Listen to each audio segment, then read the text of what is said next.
성동격서는 서쪽을 원한다면 동쪽에서 소리치고 서쪽을 공격한다는 뜻으로 고도의 심리전을 요하는 계책이다.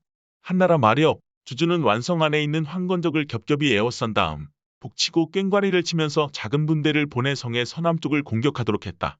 황건적은 많은 병력을 보내 이에 대항했다. 이때 주주는 직접 정예병 5,000명을 이끌고 동북쪽 모서리가 허술한 틈을 타서 성 안으로 들어가 황건적을 소탕했다. 성동격서는 동에서 번쩍, 서에서 번쩍하며 싸우려는 것 같기도 하고 도망치려는 것 같기도 해서 적이 지칠 대로 지쳐와 정말 정신없다라고 소리치면서 잘못된 판단을 하면 기회를 틈타서 상대를 없애는 계책이다. 상대방의 지휘관이 혼란 속에서 뭐가 민지 몰라서 정신을 못 차리면 민첩하게 행동해야 한다. 즉, 원래갑이라는 지역을 공격할 생각이 아니었으나 공격하는 척하고 본래을이라는 지역을 공격하려 했으나 공격하지 않고 지나가는 척하는 것이다.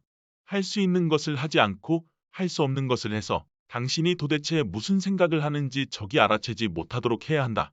그러나 이 계책을 쓸 때 반드시 주의할 점이 있다. 자신이 도대체 무엇을 원하고 무엇을 하려는지 분명히 알아야 한다.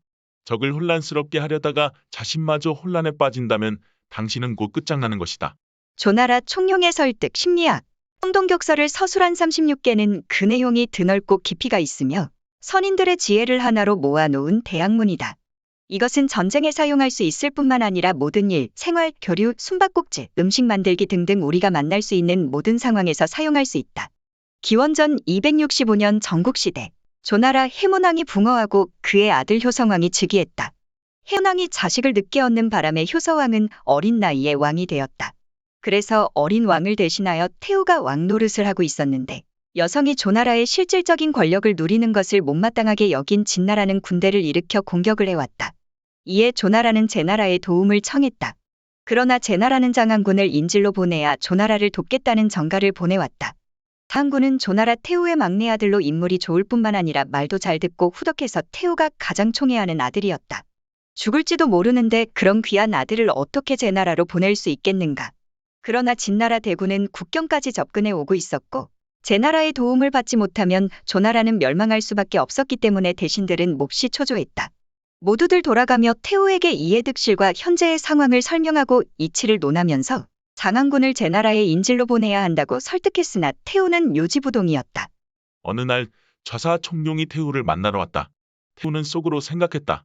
저놈이 감히 나를 설득하러 온 것은 아니겠지? 내가 침을 뱉는 것이 두렵지 않단 말인가.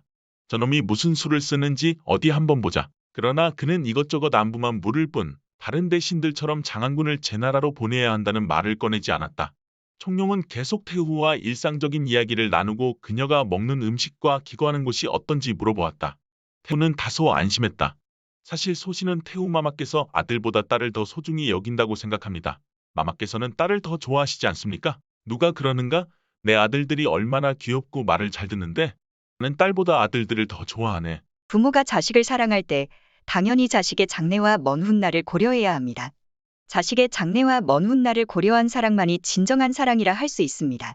마마께서는 눈물을 흘리시면서 공주를 멀리 연나라 왕에게 시집 보냈습니다. 바로 장래 자손들로 하여금 왕위를 잇게 하기 위해서였습니다. 그거야 그렇지. 난 예쁜 딸들을 더 많이 낳아 모든 국가의 왕에게 시집을 보내지 못하는 것이 한스러울 뿐이요.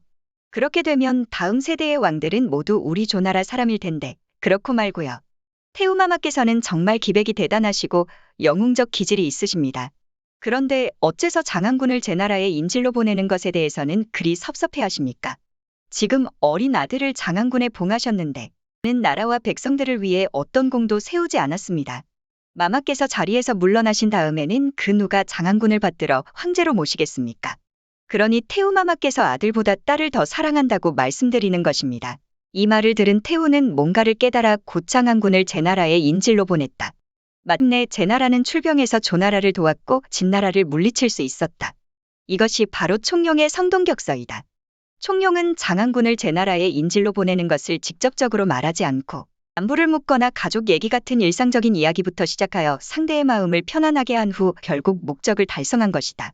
그 역시 다른 대신들처럼 직접적으로 말을 꺼냈다면 분명 태후를 설득하지 못했을 터였다. 교란작전에 성공한 종유의 활약. 삼국시대 때 위나라는 농서 일대에서 총나라와 여러 해 동안 전쟁을 치른 후 군사 주도권을 잡게 되었다. 당시 위나라에서 정권을 장악하고 있던 사람은 바로 사마소다. 그는 동쪽을 정벌한 후 오나라와 총나라를 모두 토벌할 생각이었기 때문에 계속 병사와 말을 늘려나갔다. 오나라를 치려면 넓은 강물을 건너야 했기 때문에 번거로운 일이 많았다. 이런 이유로 사마소는 먼저 총나라를 친 후 다시 삼군을 이끌고 오나라를 멸망시켜 천하를 통일하기로 결정했다. 사마소는 종해를 장군으로 사마 관중의 군대를 통솔하고 몇 개 주에 주둔해 있는 군대에 힘을 모으게 했다. 종해는 명령을 받은 후 기세등등하게 총나라를 공격할 준비를 했다.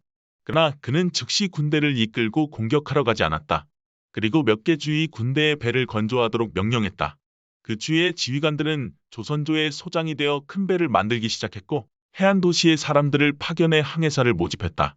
여기에는 오나라를 공격하려는 뜻이 명백히 드러나 있는 셈이었다. 이것은 먼저 촉을 공격하고 나중에 오를 공격하려는 최고 통치자 사마소의 의중과는 정반대의 행동이었다. 설마 그날 그가 잘못 들은 것은 아니겠지? 내 사투리가 심해서 그가 잘못 알아들은 건가?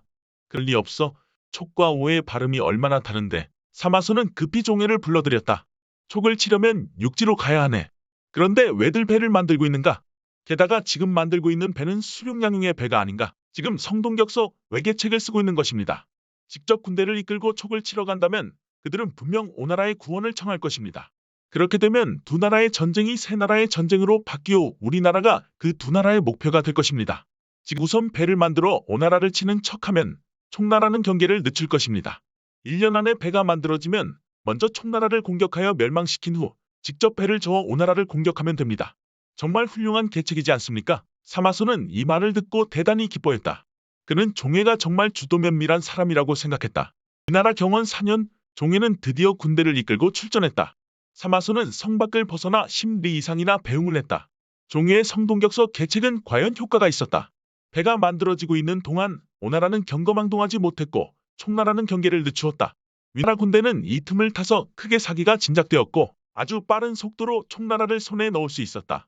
심리를 교란하는 작전 성동격서. 모든 일에 있어서 일단 상대방이 준비를 철저히 하면 공략하기가 어려운 법이다. 그대가 화공법을 쓰려고 하면 상대는 이미 물로 만반의 준비를 해놓은 상태이다. 그대가 창으로 싸우려 한다면 상대는 이미 칼과 창으로도 뚫을 수 없는 신비로운 갑옷을 입은 뒤이다. 성동격서는 혼란한 상황을 조정해서 상대방이 준비를 제대로 하지 못하게 하거나 현실을 오판하게 만드는 계략이다. 요점은 바로 동쪽에서 세력을 조성하고 서쪽에서 남몰래 일을 추진하는 데 있다. 이 계책을 잘 사용하면 상대방은 동쪽을 두리번거리다가 그대에게 포위될 것이다. 그러나 제대로 사용하지 못하면 왔다 갔다 힘만 들고 적이 그대를 가로막을 것이다.